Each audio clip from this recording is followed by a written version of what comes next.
السلام عليكم. أنا سلومة. بعد الصلاة والأذكار والقرآن نمت شوي، فقت عملت قهوة ما بتفهم، هيك فطور غريب شوي على الصبح. عملت برجر، بيف برجر وجبنة، وقليت بطاطا، طبعا كله بالقلاية الهوائية حطيته. أنا بحب هذا النوع من البرجر أمريكانا صراحة. وكنت عاملة قبل بنهار مجهزة ورق عنب من امبارح وحاطيته بالثلاجة. طبخته بطنجرة الضغط، يعني بس بيقعد ساعة بيطلع بيجنن ومنهنه. حطت عليه زيت زيتون وكتير كان طيب.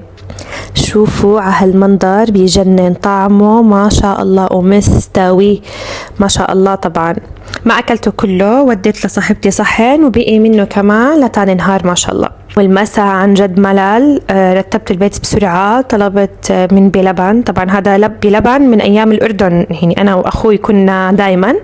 هاي الكيكة اسمها هوبا تيتو مامبو، احفظوا. طبعا بتيجي منها على اكتر من يعني طعمة. انا بالبستاشيو طلبتها كمان، يعني كتير زاكي صراحة، ما كملتها كلها. خفيفة، مو كتير سكر ولا كتير حلوة، ومكوناتها حلوة كمان. والحمد لله ان هذا لرزقنا ما له من نفاذ.